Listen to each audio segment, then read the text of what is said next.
Good morning বন্ধুরা, কেমন আছো তোমরা সবাই? আশা করছি খুব ভালো আছো। আবার একটি নতুন ব্লগের সাথে তোমাদের অনুপর্ণা লাইফস্টাইলে অনেক স্বাগত, অনেক ভালোবাসা। তো এখন সকাল বাজে মোটামুটি 11টা এরকম হয়তো বাজে। উঠেছি 10টা সাড়ে 10টা নাগাদ। ওঠার পরে তোমাদের দাদাভাই গেল, স্নানে গেল। তারপরে আমি বিছানা, বাসি বিছানা সব কিছু গোছাবো। তো বিছানাপত্র সব কিছু গুছিয়ে ঘরদোর একটু মোটামুটি গোছাবো, কারণ এখন বেশি গোছাতে গেলে এমনি অনেকটা বেলা হয়ে যায় আমাদের উঠতে উঠতে। তো রান্না করতে করতে অনেকটা বেলা হয়ে যাবে। আর আজকে সকালবেলার চাটা জানো তোমাদের দাদাভাই করে খেয়েছে। মানে ও করে খায় মাঝে মাঝে, এমন কোনো ব্যাপার নেই যে ডেইলি আমাকেই ওকে চা করে দিতে হবে তারপরে ও খাবে, এরকম কোনো ব্যাপার নেই আমাদের মধ্যে। যে যখন সময় পায় সে তখন চা করে নেয়। সে আমি যখন আমার যদি সকালবেলাতে সময় হয় মানে উঠে আর কি ওকে চা করে দেওয়ার তো করে নিই, না হলে ওই সকালবেলাতে ঘুম থেকে উঠে সব কিছু ওর কাজকাম সেরে নিয়ে তারপরে ও নিজে চা করে খেয়ে নেয়, খেয়ে স্নানে চলে যায়। তো এই আর কি আমাদের সকালের ডিউটি থাকে এখানে। যেহেতু এত লেট করে আমরা ঘুম থেকে উঠি, এই জন্য সকালবেলা রান্নার চাপটা বা নাস্তার কোনো ঝামেলা থাকে না। ওই সকাল টাইমটা চা বিস্কিট মুড়ি এগুলো খেয়ে মোটামুটি চলে যায়। তারপরে তো দেখতে দেখতে বেলা চলে যায়, কেননা রান্নার মানে সব কিছু তৈয়ারি করতে করতেই এদিকে 12টা সাড়ে 12টা মতো বেজে যায়। তো আমি এগুলো সব এখন গুছিয়ে নেওয়ার পরে আমিও স্নানে যাব, ঘর ঠোর ঝাড় দেবো, দিয়ে ঘর মুছবো, এগুলো সব করে আমি স্নানে যাব। স্নান করে এসে আমার মোটামুটি 12টা সাড়ে 12টা এরকম বাজবে রান্না করতে। কালকে অনেকগুলো জামা কাপড় ধুয়েছিলাম, তো কালকে আর সেগুলো গোছানোর সময় কিছু কিছু গুছিয়েছিলাম আর কিছু কিছু গোছানো বাকি ছিল। তারপরে অনেকটা রাত হয়ে যাচ্ছিলো বলে আর কোলবালিশগুলো আর ওয়াট লাগাতে পারিনি, যেহেতু অনেকটা রাত হয়ে যাচ্ছিলো এই জন্য সকালবেলাতে এগুলো সব লাগিয়ে নিলাম। আর কিছু জামা কাপড় ছিল সেগুলোও গুছিয়ে নিয়েছি। আরও কিছু আছে, ওই খাটের পাশে দেখতে পাচ্ছ তোমরা একটা স্ট্যান্ড আছে, স্ট্যান্ডে জামা কাপড় মেলা আছে, মানে অল্প আর কি। তো ওগুলো আমি বিকেলবেলাতে বসবো খাওয়া দাওয়ার পরে। আরও কিছু তোমার দাদাভাইয়ের জামা প্যান্ট আছে, সেগুলো সেগুলো পরে আমি গোছাবো। না হলে তো অনেকটা সময় হয়ে যাবে আমার এইসব মানে করতে করতে। তো এগুলো আমি মানে জামা কাপড়গুলো আমি পরে এগুলো গুছিয়ে নেব। তো এখন আমি ঘরটা ঝাড় দিয়ে নিচ্ছি, এরপরে আমি স্নানে যাব। আর স্নান করে এসে তো রান্না করতেই হবে, কারণ তো পেট তো আর শুনবে না, পেটের কাজই করবে, ওর তো খিদে পেয়ে যাবে। এই জন্য স্নান করে এসে রান্না করব। তো রান্না করতে করতে আজকে একটা যে কাণ্ড হয়েছে কি বলবো তোমাদেরকে। তো আজকে ভিডিওটা তোমরা দেখতে থাকো, আশা করি খুব ভালো লাগবে, তোমরা এনজয় করবে। তো আমি এখন বলবো না, পরে তোমরা ঠিক দেখতে পারবে আজকে রান্না করতে করতে কি হয়েছিল।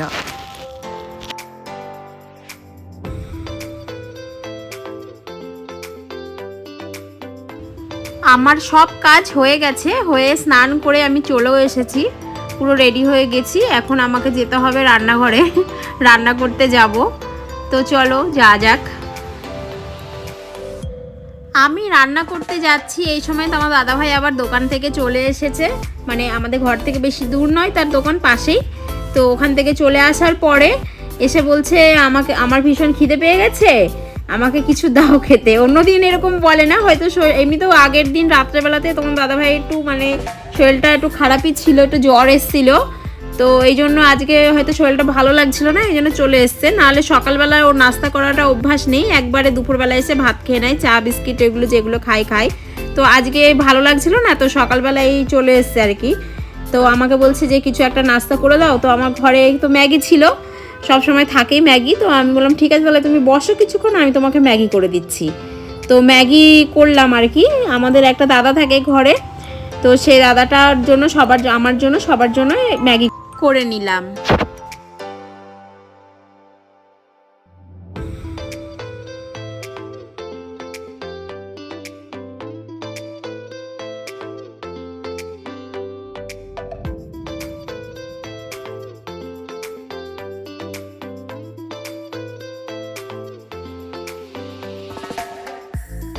প্রথমে ভাবলাম আমি ম্যাগি খাবো, তারপরে আবার কি মনে হলো যে না খাবো না, ওদেরকে দিয়ে দিই।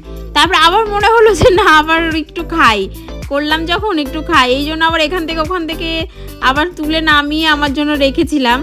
তো আমি ম্যাগি ওদের দুজন মানে তোমার দাদাভাই আর একটা দাদাভাই তাকে দিয়ে দিলাম। তো দিয়ে আমি আমার ম্যাগিটা আমি নিয়ে নিলাম, নিয়ে নিয়ে খাবো ভাবছিলাম, কিন্তু আমি 1-2বার মুখে দিয়ে আমার আর ভালো লাগেনি, পরে আমি তোমাদের দাদাভাইকে দিয়ে দিয়েছি। দেওয়ার পরে এদিকে দেখছি অনেকটা বেলাও হয়ে যাচ্ছে, আর ওর সাথে বকতে গেলে আমার ভীষণ লেট হয়ে যায় কাজের, কারণ ও মুখ বুজে থাকতে পারে না, আমিও থাকতে পারি না, আমি তো মোটেই থাকতে পারি না, আমি ভীষণ কথা বলতে ভালোবাসি। এই জন্য ও কথা বলেই যাচ্ছি এটা ওটা সেটা, কথা কী যে বলছে আমার ঠিক খেয়াল নেই, এখন মনে নেই। অনেক বক বক করার পরে তারপরে ভাবলাম যে না, লেট হয়ে যাবে এখন না ভাত বসালে এরপরে। তো আমি তাড়াতাড়ি করে চালটা নিয়ে নিলাম, নিয়ে চালটা ধুয়ে ওই আমার এই সাইডে কেনা জল থাকে, তো আমি ওই জলেই আর কি ভাত করি। একটা ফিল্টার আছে, ফিল্টার অতটা ভালো ফিল্টার হয় না বলে আমি ওই জলও আমরা ইউজ করি না, তো এই কেনা জল আছে পাশে, ওইখানে আমি জলটা বসিয়ে দিলাম। বসানোর পরে আমার দাদাভাই বলছি তাহলে একটু চা করো, ম্যাগি খাওয়ার পরে বলছি একটু চা করো। তো ওর একটু বেশি চায়ের নেশা, মানে আমি করে দিতে চাই না এত ঘন ঘন চা, তো বললাম ঠিক আছে করে দিচ্ছি, যে চাটা বসিয়ে দেবো। তো সকালবেলায় চা খেয়ে গেছে, চায়ের আমার বাটিটা ধোয়া ছিল না, তো আমি তাড়াতাড়ি করে চায়ের বাটিটা ধুয়ে নিলাম, নিয়ে এবার আমি চাটা বসিয়ে দেবো। তো চা করলাম, তাকে চা করে দিলাম, বললো যে দুধ চা খাবো না, লিকার চা করো। তো আমরা ঠিক আছে লিকার করে দিই। তো করে দিলাম তাকে চাটা, সব কিছু সে খেলো। চাটা খাওয়ার পরে আমিও এদিকে একটুখানি চা নিয়ে খাচ্ছি, গল্প করছি। হঠাৎ করে দেখছি ধপ করে মানে এরকম জ্বলে উঠে দেখি হাই কি কাণ্ড। আমি বলছিলাম তোমার দাদাভাইকে যে আমাদের কিন্তু গ্যাসটা ফুরিয়ে যাবে, আজকে এমনি লেট হয়ে গেছে, আমি খুব তাড়াহুড়ো করে কাজ করছি, এর মধ্যে গেল গ্যাসটা ফুরিয়ে। আর কি করব, ভাগ্যিস ঘরে একটা ছোট গ্যাস ছিল, আমি ওটাতে করে বসিয়ে দিলাম ভাতটা, ওখান থেকে নিয়ে এসে বাইরে বসিয়ে দেওয়ার পরে এদিকে চিংড়ি মাছ ছাড়ানো হয়ে গেছিলো আমার। তো চিংড়ি মাছটা সেগুলো সব ধুয়ে আমি সব কিছু সামনে নিয়ে রেডি হয়ে সামনে তখন ওই মানে আর কি যেই হল রুমটা আছে আমাদের, তো ওখানে চলে আসলাম। এসে তো চিংড়ি মাছটা তাড়াহুড়ো করে আমি ওটাকে যেহেতু ভাপা করব, তো চিংড়ি মাছ ভাপা তো কাঁচা অবস্থাতেই করে, ওটাকে তো মানে ফ্রাই করে না। তো আমি আবার ওই কিছু ক্যাপসিকাম কেটে নিয়েছিলাম, তো নিয়ে আমি চিংড়ি মাছটাকে মানে মশলা দিয়ে সব কিছু দিয়ে ভালো করে মাখিয়ে আমি আগে তাড়াতাড়ি এটা বসিয়ে দিই। আবার যে মাছটা যখন আমি ছাড়াচ্ছিলাম ততক্ষণ আমার ভাতটা হয়ে গেছিলো, তো আমি সেই ভিডিও ক্লিপটা নিতে পারিনি, কারণ এমনি আমার প্রচণ্ড আজকে লেট হয়ে গেছে, তার মধ্যে এদিকে গ্যাস ফুরিয়ে গেল। কিছুক্ষণ বসেছিলাম যে কি করব, গ্যাস মানে মাথাতেই ছিল না যে ঘরে একটা ছোট মানে আছে সিলিন্ডার। তো তোমার দাদাভাই তখন ছিল, দিয়ে ওকে ফোন করছে গ্যাসের জন্য, বলছে নেই এখন। আর আমাদের যে নামের গ্যাসটা সেটা আছে চারমিনারে, মানে আমাদের 3টে সিলিন্ডার আছে, কিন্তু সে চারমিনারে আছে, আর এখানে তো একটাই চলছে। তো এই জন্য এইসব করতে গিয়ে সব লেট হয়ে গেল। তারপর হঠাৎ করে তোমার দাদাভাই বলছে কেন, ঘরে আমাদের একটা ছোট সিলিন্ডার আছে না, ওর মধ্যে মনে হয় গ্যাস আছে দেখো। তো জ্বালিয়ে দেখলাম যে হ্যাঁ জ্বলছে। তো এইসব তো করে ভাতটা তো কোনো রকম হলো, ভাত হতে হতে আমি চিংড়ি মাছ ছাড়িয়ে চিংড়ি মাছ এদিকে রেডিও করে ফেললাম ভাপার জন্য। তো এবার আমি চিংড়ি মাছটাকে ভাপা বসিয়ে দিলাম।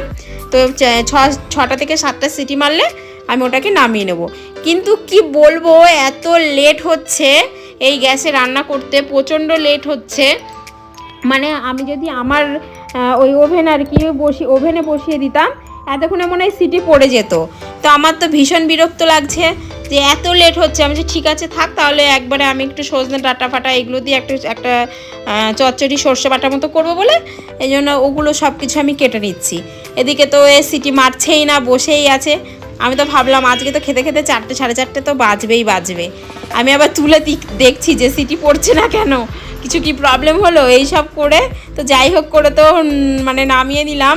6-7টা সিটি পড়লো, তারপরে আমি ভাপাটাকে নামিয়ে রেখে দিয়ে কড়াই বসিয়ে দিয়েছি। কড়াই গরম হচ্ছে না, অনেকক্ষণ পরে তারপরে কড়াই গরম হলো, তারপরে আমি এই চচ্চড়িটাকে বসালাম।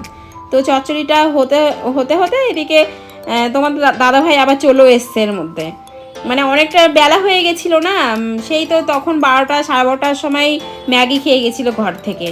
এবার 3টের দিকে মোটামুটি আমার মানে 2টো 2:30 3টের মধ্যে রান্না হয়ে যায়, ও চলেও আসে খেয়ে নেয়, সেই হিসাবে চলে এসছে, ভেবেছে তো গ্যাস আছে। কিন্তু এত লেট হচ্ছে রান্না করতে করতে, তো আমি বললাম ঠিক আছে বসো কিছুক্ষণ, এক্ষুনি হয়ে যাবে। তো ওর সাথে গল্প করছি, আবার রান্না করছি, এইভাবেই চলছে।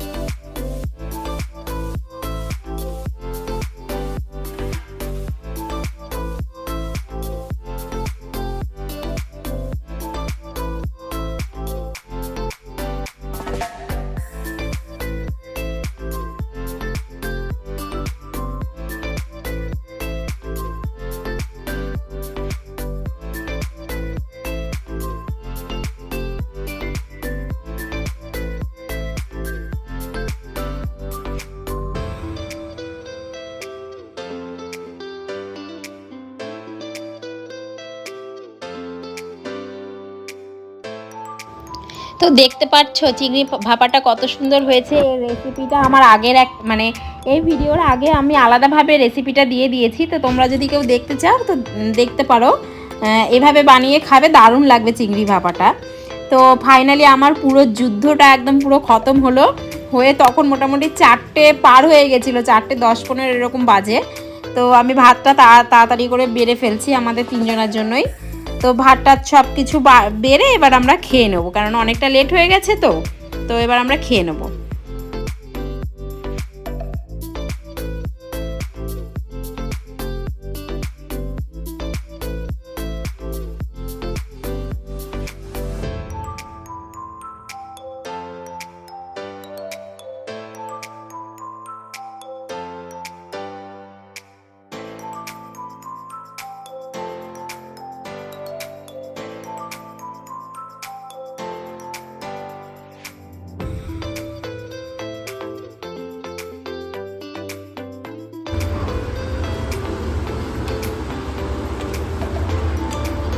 बहुत अच्छा है। Oh my god.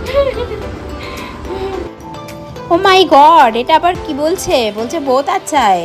উনি চিংড়ি খেতে ভালোবাসে বলে এই জন্য ওনাকে চিংড়ি মাছের যেই রেসিপি করে দাও বহুত আচ্ছাই লাগে ওনার কাছে। তো যাই হোক, আমাদের সব খাওয়া দাওয়া কমপ্লিট হলো। তো খেয়ে দিয়ে উঠে এবার একটু আমি আসলাম একটু রেস্ট নেব। রেস্ট আর কি নেব, কত জামা কাপড় এখনও আছে সেগুলোকে ভাঁজ করতে হবে। আর তোমার দাদাভাই বললাম না শরীরটা একটু খারাপ লাগছিল বলে একটুখানি শুয়ে নিল।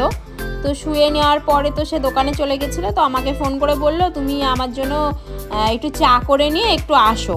তো আমি আবার একটু আমার জন্য চা করে নিলাম, নিয়ে দুজনায় আমিও দোকানে চলে গেলাম। ওর দোকানে গিয়ে দুজনে মিলে চা খাচ্ছি। তো চা খেতে খেতে আবার ভাবলাম যে তোমাদের সাথে একটু শেয়ার করি। তো এখন মোটামুটি সন্ধ্যে 7টা বেজে গেছিলো। তো আজকের ভিডিওটা আমি এখানে এই পর্যন্তই রাখছি। তো তোমাদের কেমন লাগলো অবশ্যই জানাবে। তো বন্ধুরা, আমার চ্যানেলে যদি তোমরা নতুন হয়ে থাকো তো আমার চ্যানেলটিকে অবশ্যই সাবস্ক্রাইব করে আমার পাশে থাকবে। আসলে ইউটিউব এমন একটা প্ল্যাটফর্ম যেখানে তোমরা যদি আমার পাশে না থাকো আমি কখনোই আগে যেতে পারবো না। তো আমিও চাই তোমাদের বন্ধু হতে বা তোমাদের আমার ফ্যামিলি করতে। আর প্লিজ তোমরা আমার চ্যানেলটিকে সাবস্ক্রাইব করে দিও, এটুকুই বলার ছিল। তো আজকের মতো টাটা, বাই।